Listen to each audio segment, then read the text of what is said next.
අයිබෝන් සිල්මි දෙනාට වැඩි විස්තර නැහැ වැඩි කතා නැහැ මොකද හැමෝටම කරදරකාරී කාලයක්. ඉතින් ඒ නිසා ඉන්ටර්නෙට් නැති නිසා තමයි මේකත් කොහොම හරි ලොග් වෙලා බලන්නේ. ඒ නිසා ඉක්මනින්ම මේ ඇප් එක දාගන්න. මේ ඇප් එක දාගත්තට පස්සේ ඔයාලගේ තියෙන ඉන්ටර්නෙට් ප්‍රශ්න, ඒ කියන්නේ YouTube එක වීඩියෝ එකක් බලා ගන්න විදිහක් නැහැ, අප්ලෝඩ් කරගන්න විදිහක් නැහැ, මොකක් හරි පණිවිඩයක් දෙන්න විදිහක් නැහැ, කමෙන්ට් එකක් දාන්න විදිහක් නැහැ, මෙසේජ් එකක් දාන්න විදිහක් නැහැ. මේ ප්‍රශ්න ඔක්කොට විසඳුම මෙන්න මෙතන තියෙනවා. ඒ නිසා මේ විනාඩිය ඇතුළත මේ වීඩියෝ එක අවසానයි. ඒ නිසා මේක දාගන්න. අපි නම් බලමු. ටක් ගාලා Play Store එකට යන්න පුළුවන් විදිහට ඔයාලට ගිහිල්ලා සර්ච් කරන්න මෙන්න මේ විදිහට එක ඒවා හතරක් ගහන්න එක කියලා හතරක් ගහන්න. එතකොට සර්ච් කරාමකට ඔයාලට එනවා මෙතනින් උඩින්ම ඔයාලට පේන මේ එක කියලා verb කියලා save internet කියලා එනවා. ඉතින් ඒක ඩවුන්ලෝඩ් කරගන්න. ඒක ඩවුන්ලෝඩ් කරගත්තාට පස්සේ මෙන්න මේ විදිහට තමයි ඕපන් වෙන්නේ. මෙන්න මේ විදිහට ඕපන් වුණාට පස්සේ ඔයාලට පුළුවන් මෙන්න මෙතනින් මේ යටින් තියෙන මෙන්න මේ එක තැඹිලි පාට වුණාට පස්සේ කනෙක්ටිං කියලා වැටෙනවා. ඉතින් චුට්ටි වෙලාවක් ගියාට පස්සේ කනෙක්ටඩ් කියලා වැටෙන්න පුළුවන්.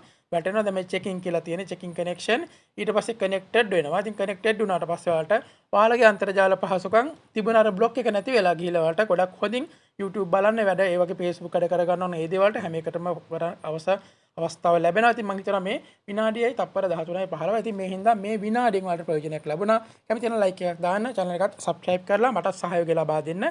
හැමෝටම ජය වේවා මේ කාලේ පරිස්සමෙන් ඉන්න. ඉතින් මේකත් ඔයාලට තිබිච්ච කරදරකාරී තත්ත්වය අවසන් වේවා කියලා ප්‍රාර්ථනා කරනවා.